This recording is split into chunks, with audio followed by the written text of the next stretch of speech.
Meron po silang pasalubong sa akin, si Ate Candy at ang kanyang pamilya, si Tita Sonia, tapos si Tita Rudy, natutulog na. Anyway, meron tayong ube bar at durian bar. Tikman po natin sila. Haha.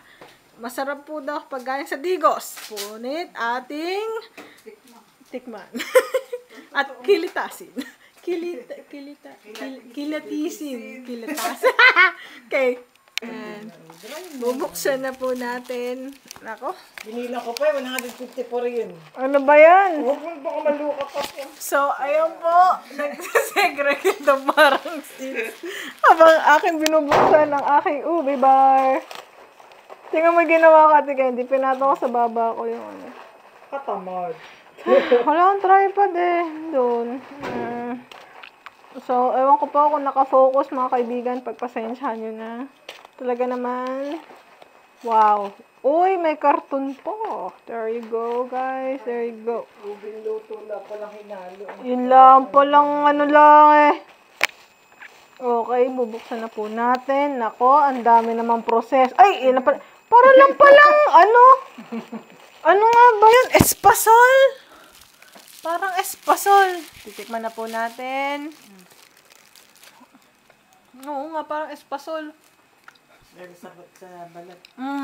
Pero masarap, masarap. Sarap. Masarap. Thank you, Digos. Thank you, family. Pag asikim nagsabi. Masarap naman po siya, mga kaibigan. Kaso lalasa artificially flavored. Shadow criticize yung. Ito po nakikita nyo ay suha. Suha! Kasi malit lang. Okay. At meron din po pala tayo tinatawag na durian preserve. Hindi ko, ngayon ko lang na ano to. Meron palang ganyan. Parang jam siguro yan. At yun po ay Carabao mango. Ayan po nakikita nyo, hindi pagkain. Tao yan si Candida. Okay. Tikman po natin itong durian bar. Yan, siniguelas. Ewan ko, tikman mo nga lalasa ba sa'yo? Nakain ko kanina yung maasim. Sa forma mo yan. Dami. Aba, swerte.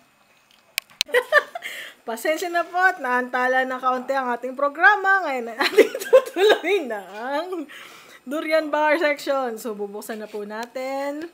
Makita nyo naman, very presentable. Tapos, makapal na ho siya ngayon kumpara sa mga ibang durian candy, durian bar na lumalabas sa ating market. So, very nice. Kasi lang, you know, pahirapan sa pagkain, but you know, ganun talaga. Sa susunod, wala na hutong ano kapag nag-cost cutting. Yan. Habang proseso. There you go. So, mapapansin po natin, ano, para po talaga silang espasol. Marami siyang balot. Baka lasa siya langka. Parang mas maganda. Ilan na gano'n? Madami gano'n. Maraming ganyan kabinili. Hindi mo ako nakialam sa pagbili. Pero maraming. Tikman po natin. Amen. Ay, malambot. Masarap, malambot. Ano say mo? Ano say niya? Masarap. Lasang durian. Sakto lang yung tamis niya. Hindi katulad nung yung pino talaga. Ay, hindi. Tinikman niya lang. So, yun ho, mga babayan. Bumili po kayo sa Rodas. Pero hindi po. Wala mo po ay taga-tikim. Salamat ho.